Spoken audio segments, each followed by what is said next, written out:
After 6 years of using the same bow and pushing it to its limits, I finally upgraded. I want to take you through what happened, the limitations that I reached with my bow, why I realized that I needed to upgrade, the factors that I considered in upgrading a bow, and of course, the new bow that I got. If you've ever wondered, do I really need $2,000 flagship bow to go hunting? What the features I should be considering are, or how do I upgrade my bow without blowing out my budget? This episode is for you. If this is your first time listening, I'm Andrew Lukosovic, and welcome to the Endure Hunt Podcast. Join me as I share my experiences as an emergent hunter, offer advice on how to overcome challenges, and pursue your passion for hunting. I went on my very first hunt in 2018 in Montana after I'd gotten out of the Marines. I went with my best friend Peter. It was an elk and mule deer combination hunt.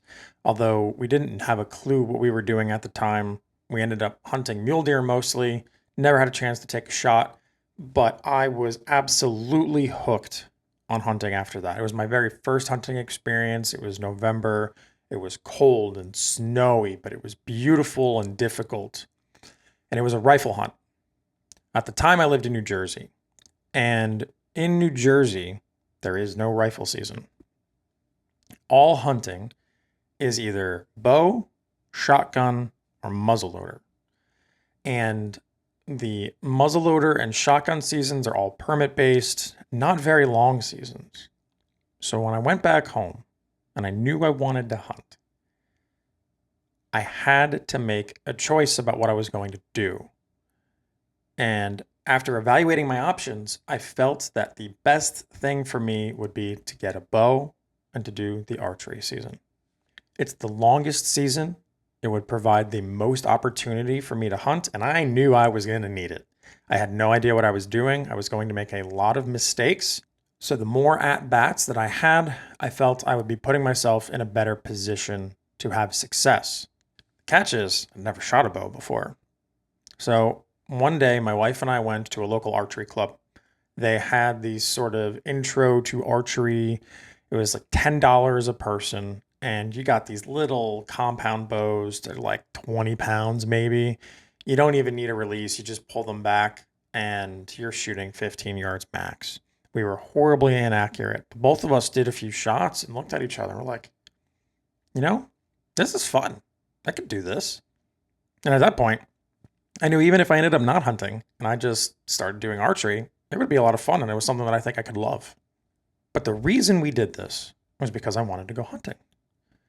And my wife wanted to try it as well. Now, she had never tried. One day I will get her on the podcast and we'll talk about her hunting journey. But at the time, in New Jersey, there's not a whole lot of outdoor stores, especially where we lived. The closest thing we had to an outdoor store was Dick's Sporting Goods, which was 20 or 30 minutes away.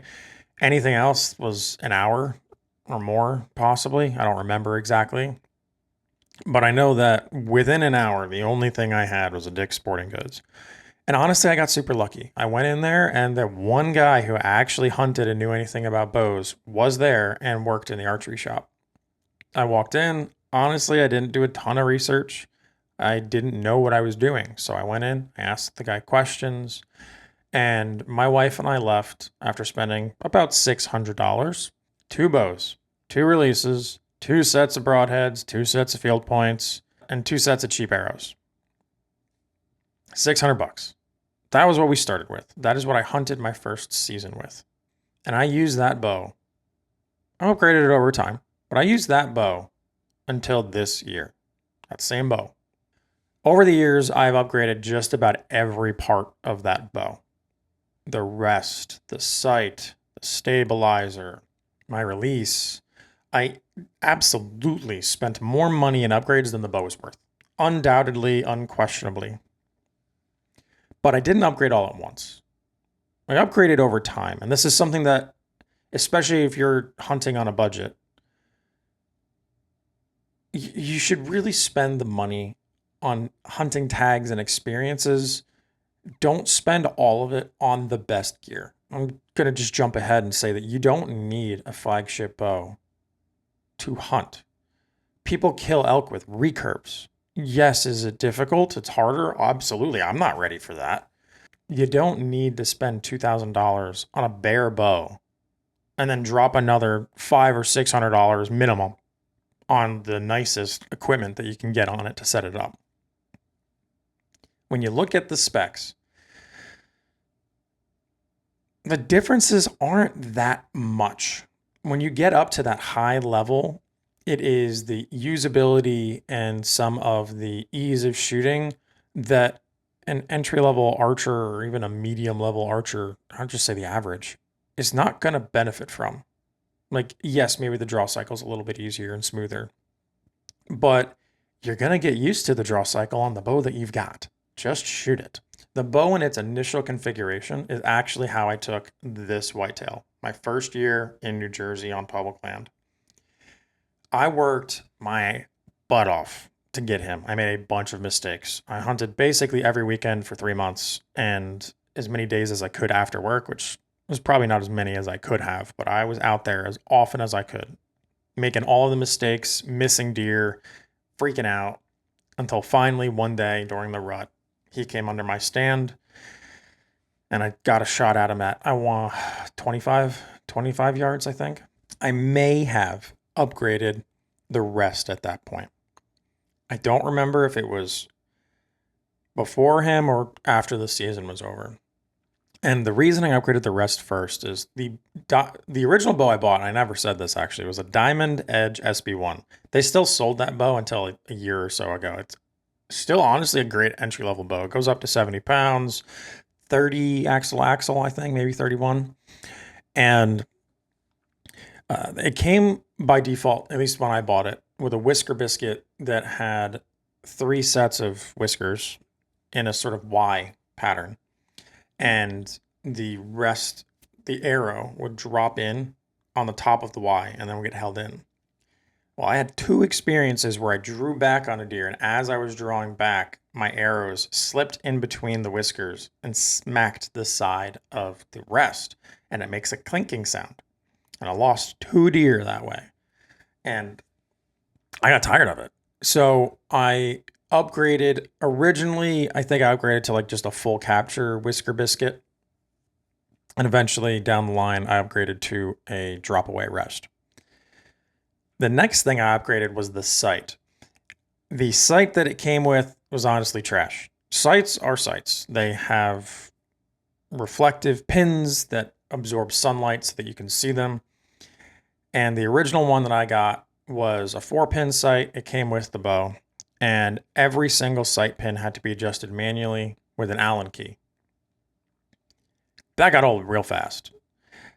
And when I eventually upgraded that, I switched to the Trophy Ridge React sights. Once you set the initial pin, it's just one adjustment and all the other pins go. So you set your 20 and your 30 and you're good for the rest of the sight.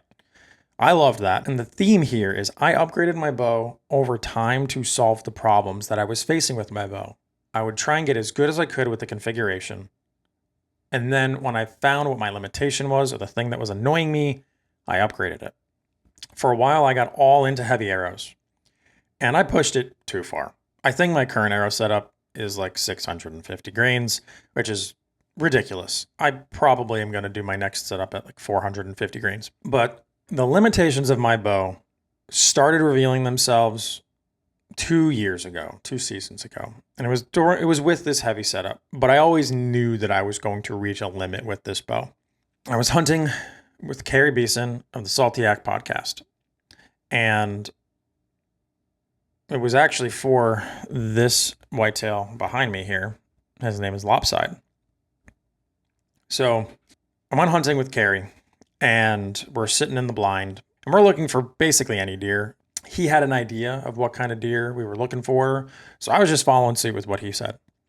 I would have taken a doe or a buck, and Lopside was on the list. And when he came in, Carrie told me that I could get on him.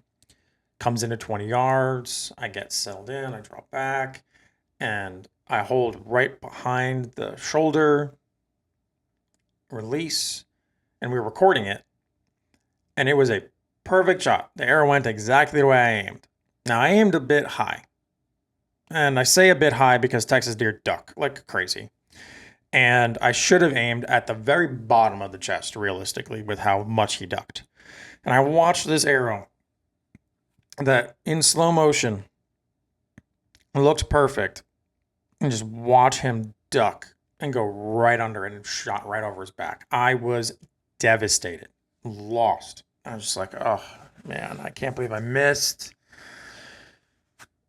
Acting like it's the end of the world. And Carrie calms me down. He's like, hey, listen, it's all right. You might come back. You never know. We'll see. Sure enough, a few hours later, here he comes in with a doe. A little further away this time. I aimed a little bit lower this time, but because he was further, it wasn't enough. Second arrow goes. He ducks. I hit him. Lethal shot. One long, but I also spined him. And that hurt. Now, the heavy arrow setup and the broadheads that I'm using went clean through and were still sharp, actually, which is crazy. But it's not the shot I wanted. I wanted it to be double long, straight through, good shot. And at this point, I felt my bow is too slow. Now, I could have reduced my arrows, but this bow, this entry-level bow, does not have the fastest speed, and I know that. Which brings me to the second thing that made me consider upgrading my bow. I really want to do a total archery challenge. And I know that at total archery challenge, a lot of the shots are further than 60 yards. I have now had 2 different sights on that bow. I had an HHA slider, which is my current one, and then I've gone through 2 different Trophy Ridge sights before that. I could never get it to shoot beyond 60 yards, regardless of what sight I had. And I struggled to do that even before I went super heavy with the arrows. Between Lopside ducking and me taking a less than ideal shot on him, and my desire to go to tack while knowing that my bow literally doesn't shoot that far, it just was time. I realized that I needed to upgrade my bow, and it was okay. I've used this bow for 6 years. It's a long time. And I've taken it on many different hunts, taken many animals with it, and I'm going to keep it as a backup bow. So what was I looking for? I guess actually, let me start with, what did I buy? I bought the Bear Legend Series Whitetail INT. What was I looking for? Well, I wanted a bow that had at least the same 31-inch axle to axle length. I wanted a faster speed. I was trying to get something that on paper shoots about 340 feet per second. I wanted it to be a little bit lighter and have a nice smooth draw cycle with a good let off. Those are kind of the things I was looking for. But the biggest one, honestly, the biggest 2 were speed and the axle to axle length. I like the idea of a 33-inch axle to axle, but I want to make sure when I'm in a tree stand that I'm going to have the maneuverability that I want. And I felt like this was a good combination. And I knew that I did not want to spend $1,500 on a flagship bow. I looked at the specs. They're not that different. You get better materials, different types of constructions and cam engineering. And yes, it probably shoots a lot better. But I still don't think I am a good enough hunter or an archer to benefit from all of that. I would rather get really good with the equipment that I've got instead of getting used to or learning on the best that they have and only being able to do that. I can go up when I want, when I'm ready, the budget's available, and I feel like I will benefit from the extra features that the nicer, newer bows have, or that the nicer flagship bows have. In my research, before I even went to the shop, I was looking at this bow. It seems like the best bow for the money. Let me go over some of the stuff I have on here. I'll attempt to drop some links for whatever I can find. So the sight is an HHA Optimizer Lite. I got this secondhand. I've got a QAD drop away rest. The Trophy Ridge Hitman stabilizer. I got a phone mount that my wife got me, the Hunting Public edition. For that, I've only used it for practice. She got it for me last year, so I haven't actually used it while hunting. I'm not 100% sure I want to. I'm a little nervous about my phone falling out. And then I've got another one that my wife got me, was this attachable, adjustable bow stand that I love because this thing is great when I'm shooting in the yard and stuff. I will attempt to find as many of these as possible, and I will put links for them if you're interested. And the release I'm using is still the Trophy Ridge Precise. I did a whole podcast on this. I'll drop that link in the description. I love this thing. It is a cheaper thumb release, but I have shot the best I've ever shot with this thing. So I had an idea that that was the bow I was interested in. But I know from experience that shops don't always carry everything in stock. I found a good, well-rated bow shop in my area. It's called Timberwolf Archery and Outdoors. It's in Middle Tennessee, and they have great reviews, great ratings. I talked to some friends that have gone to different shops that had bad experiences. So I was like, you know what? I'm going to go to this one. I'm going to try. They carry Bear, they carry PSE, and they just recently added Matthews. So I was like, you know what? I'll take a look. I'll look at everything. And my goal was under $1,000 for the bow. I could have done a Bear setup because I knew I had my stuff that I wanted to keep, or I could do a ready to hunt package. It was just whatever felt right at the time. I go into the shop and they have so much stuff and they're extremely helpful and patient. The guy behind the counter comes out, asks me what I'm looking for, shows me a few options. I didn't tell him I was looking for that bow. I just kind of gave him a price range and some features. He showed me a few options, let me ask any questions, and then let me walk around the store and look around. He showed me some of the clearance sections with the older versions of bows. And I don't remember the exact one, but after looking at every single bow, the cheapest Matthews was like $1,300, I think. And I was just like, I love the idea, but I'm not ready. I don't want to spend that much money. So I looked at the other ones and I settled on two. Obviously, the Bear, Whitetail INT. And then there was a PSE, and I don't remember the exact model of it, but it was one of their nicer bows. It was originally a $1,200 bow, but they had it for $900 on clearance because it was an older one. And they let me shoot both. They set everything up. They put sight. Well, this one was already in a ready to hunt package, so they left it alone. But the PSE, they put a sight on. They dropped a quiver biscuit. They dropped a whisker biscuit on it, and allowed me to shoot both of them. I used my release, my arrows, and they adjusted it to my draw length, everything. And it was tough at first. They felt pretty similar. The first time I shot the PSE, I thought the draw cycle was a little bit smoother, but after shooting the Bear and the PSE multiple times, I felt like it really wasn't that different.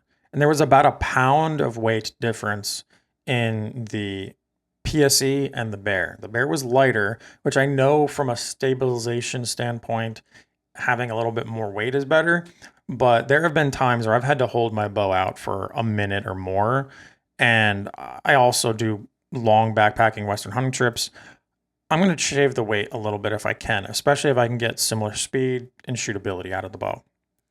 Maybe there's a little bit of confirmation bias because I already knew I wanted that bow, but I tried to convince myself to like the PSE.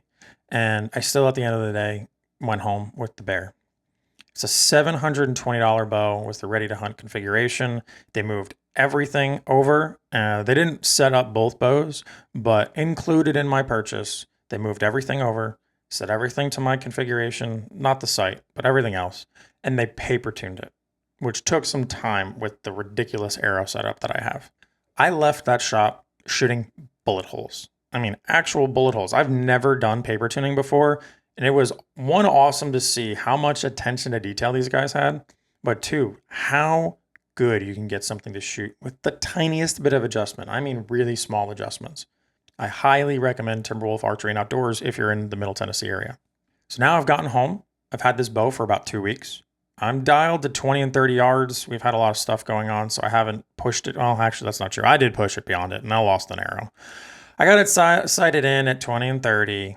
I was feeling cocky, threw the slider up to what I thought 50 would be, and tink, right into a tree.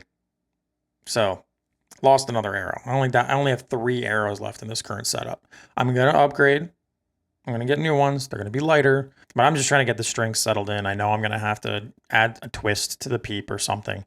So, I'm trying to get as much out of these arrows, get used to just shooting before I buy new ones. So, what's next?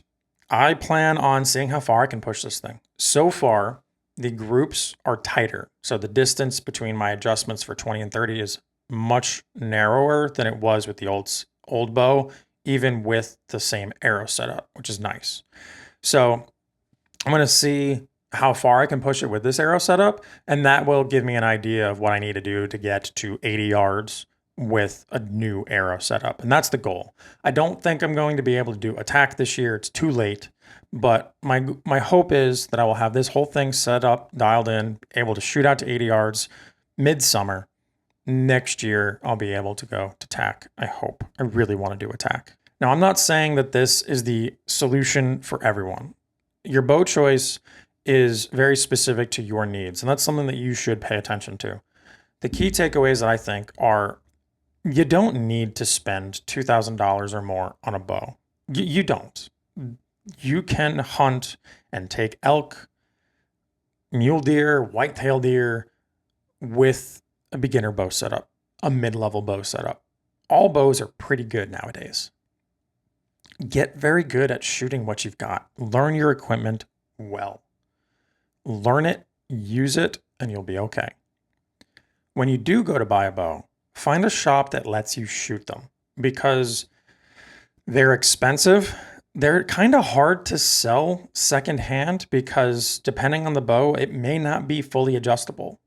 Some of them only can go to certain draw length setups or draw weights. And you want to make sure that you get the right bow. I'm not saying anything against buying secondhand. You absolutely can, but you have to know what your specs are. Like, what is your draw length? That is the most important one, probably, because you can deal with whatever the draw weight is. But find a shop that lets you shoot the bows. Make sure you get it paper tuned. Don't skimp out on that, and be certain to know what you're looking for when you go in. And I'll say this. If you want a flagship bow, there's nothing wrong with that. I love nice brands and I want to own good quality stuff. If you want to get a Matthews or a Hoyt, go for it. Don't let anyone, especially me, some stranger on the internet that you don't know, tell you otherwise. For me, I don't value spending the money on the brand. I value spending money on the experience. I want to buy points and go on hunts. That is what I want. And by spending $720 instead of $1,500, I have an extra $700 I can go and spend when I go and hopefully draw this Wyoming tag or mule deer tag in Colorado. At the end of the day, time will tell if it was a good pick. No matter what you get, you're going to find something that annoys you about the bow, probably. And if it is a sight or something you can upgrade, then just upgrade it over time. You'll be able to do that. It'll be easier on your budget, easier on you. But that is my experience. After 6 years of using the same bow, I'm excited to see what the next few years look like with the Bear. I don't know that I'll wait 6 years again before upgrading. We'll see. I definitely have more budget available than I used to, but I'm not the type of person that's just going to upgrade every year. I've never been that guy. I doubt that I ever will be.